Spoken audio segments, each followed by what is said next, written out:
జరుగుతున్నాయో ఏ ఒక్క పథకం కూడా అమలు చేయకుండా సూపర్ 6లో అంటే చంద్రబాబు నాయుడు గారి మాట నమ్మరని చెప్పి ఎన్నికలకు ముందు ఆయనతో పాటు పవన్ కళ్యాణ్ గారితో కూడా ప్రతి ఇంటికి బాండ్లు ఇచ్చి సంతకాలు చేయించుకున్నారు. సంతకాలు చేయించి బాండ్లు ఇచ్చి మీ కుటుంబానికి ఈ పథకాలన్నీ అమలు చేస్తాం, జగన్మోహన్ రెడ్డి గారు ఇచ్చిన పథకాలను కంటిన్యూ చేస్తాం, ఇవన్నీ కాకుండా రాష్ట్రంలో సంపద సృష్టిస్తాం, కరెంటు బిల్లు పెంచం, గ్యాస్ కానీ డీజిల్ కానీ ఇవేమీ పెంచమని చెప్పారు. కానీ ఈరోజు 2 సంవత్సరాలు అయ్యేసరికి మొన్న పెట్రోల్ డీజిల్ గ్యాస్ ధరలు ఏ విధంగా పెరిగాయో చూస్తాం.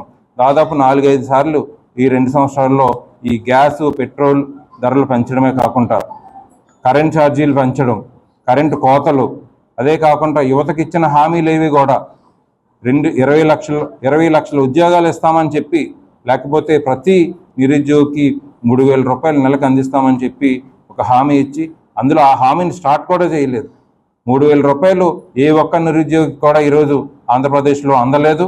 ఇంతేకాకుండా ఒకవైపు రైతులకి 20,000 రూపాయలు ఇస్తాం మేము అని చెప్పి దానికి బాండ్ మీద సంతకం పెట్టి మహిళలకి 1,500 ఇస్తానని చెప్పి ఇలా ఎన్నో హామీలు ఇచ్చి ఏ ఒక్క హామీ కూడా పూర్తిగా అమలు చేయకుండా ప్రజల మీద వెన్నుపోటు పొడిచి ఈరోజు అన్ని హామీలు అమలు చేశామని చాలా విడ్డూరంగా చంద్రబాబు నాయుడు గారు కూటమి నాయకులు చెప్పడం జరుగుతుంది. కాబట్టి వైఎస్ఆర్ కాంగ్రెస్ పార్టీ దీన్ని తీవ్రంగా ఖండిస్తూ పేద మధ్యతరగతి కుటుంబాలకు ఎప్పుడు వైఎస్ఆర్ కాంగ్రెస్ పార్టీ అండగా ఉంటుందని అప్పుడు వైఎస్ఆర్ గారు ఏ విధంగానైతే పరిపాలించారో ఆయన అడుగుజాడల్లో జగన్మోహన్ రెడ్డి గారి పరిపాలన అందించి అన్ని పథకాలు అమలు చేసి ప్రజలకి పరిపాలన అందించారు.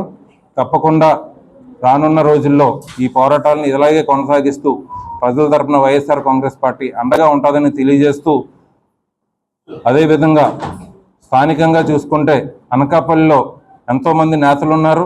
నేతలందరూ కూడా ఈ పథకాలు ఎవరైతే ఈ మంత్రులుగా చేసిన వాళ్ళు ఉన్నారో, మాజీ మంత్రులుగా చేసిన వాళ్ళు కానీ సుదీర్ఘకాలం రాజకీయం చేసిన నాయకులు అందరూ కూడా ఏ విధంగా కూటమి ప్రభుత్వం ఈ అన్యాయాలు చేసింది, అంతేకాకుండా అంతకుముందు ఆరోపణలు చేశారు.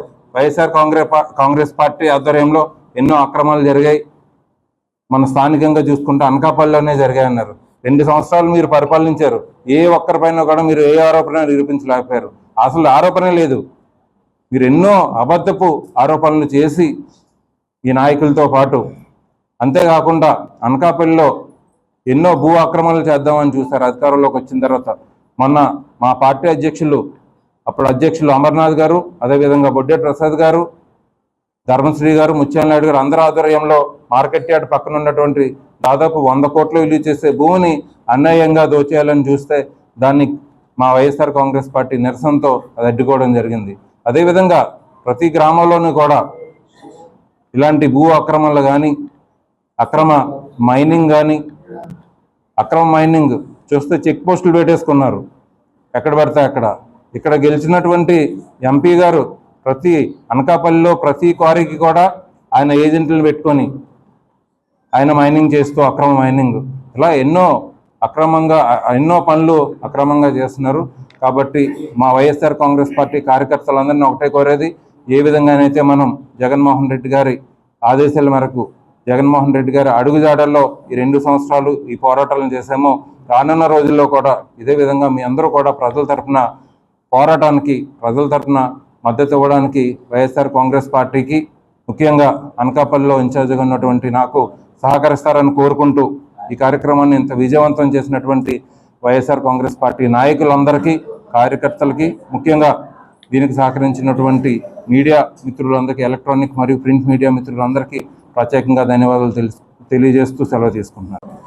ఈరోజు అనకాపల్లి నియోజకవర్గంలో చేపట్టినటువంటి వెన్నుపోటుకు 2 ఏళ్ళు అనేటువంటి కార్యక్రమానికి ఇచ్చేసినటువంటి వైఎస్ఆర్ కాంగ్రెస్ పార్టీ ముఖ్య నాయకులందరికీ, అనకాపల్లి నియోజకవర్గంలో ఉన్నటువంటి వైఎస్ఆర్ కాంగ్రెస్ పార్టీ కార్యకర్తలకు, అభిమానులకు అందరికీ ధన్యవాదాలు తెలుపుకుంటూ, వైఎస్ఆర్ కాంగ్రెస్ పార్టీ అధ్యక్షులు మాజీ ముఖ్యమంత్రి వర్యులైనటువంటి జగన్మోహన్ రెడ్డి గారు 2024 ఎప్పుడైతే కూటమి ప్రభుత్వం అధికారంలోకి వచ్చిందో అప్పటి నుంచి కూడా ప్రజల కోసం, ప్రజల పట్ల వైఎస్ఆర్ కాంగ్రెస్ పార్టీ ఎప్పుడు అండగా ఉంటుందని తెలియజేస్తూ, ఎన్నికల్లో ఓటమి చెందినా కానీ ఏ విధమైన నిరుత్సాహపడకుండా డే 1 నుంచి కూడా ప్రజల తరఫున ఎన్నో పోరాటాలు చేస్తుంది. దానిలో భాగంగా ఈరోజు చంద్రబాబు నాయుడు గారు అంటే వెన్నుపోటు అని రాష్ట్రంలోనే కాదు ప్రపంచంలో అందరికీ కూడా చంద్రబాబు నాయుడు గారి పేరు చెప్తే వెన్నుపోటు అనేది అందరికీ గుర్తొస్తుంది. అదే వెన్నుపోటు విధానాన్ని చంద్రబాబు నాయుడు గారు మళ్ళీ 2024 ఎన్నికలకు ముందు చేపట్టిన ప్రతి మహానాడు సభలో కానీ, ప్రతి ఎలక్షన్ క్యాంపెయిన్లో కానీ సూపర్ 6 అనే హామీలు ఇస్తామని చెప్పి సూపర్ 6ని మళ్ళీ ఏ హామీలు ఇచ్చారో ఈ ప్రజలు గుర్తు చేస్తూ, ప్రజల కంటే ముందుగా కూటమి నాయకులకు, కూటమి పార్టీలో ఉన్నటువంటి అందరికీ గుర్తు చేస్తూ, మీరు ఎన్నికలకు ముందు ఇచ్చిన సూపర్ 6 హామీలు ఏవైతే ఉన్నాయో అవి అమలు చేసే వరకు కూడా వైఎస్ఆర్ కాంగ్రెస్ పార్టీ పోరాటం చేస్తుందని తెలియజేస్తూ, అబద్ధపు హామీలు ఏ హామీ అమలు చేయలేదని ప్రశ్నించిన వాళ్ళ పైన కేసులు పెట్టడం, వాళ్ళు అణచివేయడం, అంతేకాకుండా యువత డిఎస్సి అనేటువంటి మొన్న దగా డిఎస్సిని ఏ విధంగానైతే స్కామ్ చేసిందో లోకేష్ గారు కానీ కూటమి నాయకులు కానీ దాని గురించి ప్రశ్నించిన వాళ్ళ పైన కేసులు, వాళ్ళపైన దాడులు చేపట్టడం జరిగింది. ప్రజలు అన్నీ గమనిస్తున్నారు. ఈరోజు మా అనకాపల్లి పట్టణంలో కొన్ని వేల మంది మేము అధికారంలో ఉన్నప్పుడు, వైఎస్ఆర్ కాంగ్రెస్ పార్టీ అధికారంలో ఉన్నప్పుడు నామినేషన్కి ఎలాగైతే ర్యాలీలో వచ్చారో అంతకు మించి జనం ఈరోజు ఈ ర్యాలీలో పాల్గొనడం జరిగింది. అంటే స్వచ్ఛందంగా ఏ విధంగా ఈ ప్రభుత్వం పైన వ్యతిరేకత ఉందన్నది ఈరోజు ర్యాలీని చూస్తే అందరికీ అర్థమవుతుంది. ఈ ర్యాలీని అడ్డుకోవాలని ఈ ర్యాలీ చేసి వైఎస్ఆర్ కాంగ్రెస్ పార్టీ కూటమి ప్రభుత్వం చేసిన అన్యాయాల్ని, అక్రమాల్ని, ఈ వెన్నుపోటుని జనంలో తీసుకెళ్తుందని చెప్పేసి ఈ ర్యాలీకి 2 రోజుల ముందు మేము పర్మిషన్ ఇవ్వడం జరిగింది పోలీస్ స్టేషన్లో. మా టౌన్ పార్టీ అధ్యక్షులు జానకరామరాజు గారు, కార్పొరేటర్ రమేష్ గారు, రాఘవ్ గారు, కేఎం నాయుడు గారు, వీళ్ళందరూ కలిసి, కొడ్డాడి శివ గారు, వీళ్ళందరూ కలిసి 2 రోజుల ముందు పర్మిషన్ ఇచ్చి రూట్ మ్యాప్ ఇచ్చాం. వైఎస్ఆర్ కాంగ్రెస్ పార్టీ కార్యాలయం నుంచి via ring road, more market, Rajasekhara Reddy గారి విగ్రహం నుంచి ఫోర్వుడ్ జంక్షన్, మళ్ళీ అక్కడి నుంచి పార్టీ కార్యాలయంలో ముగిస్తామని.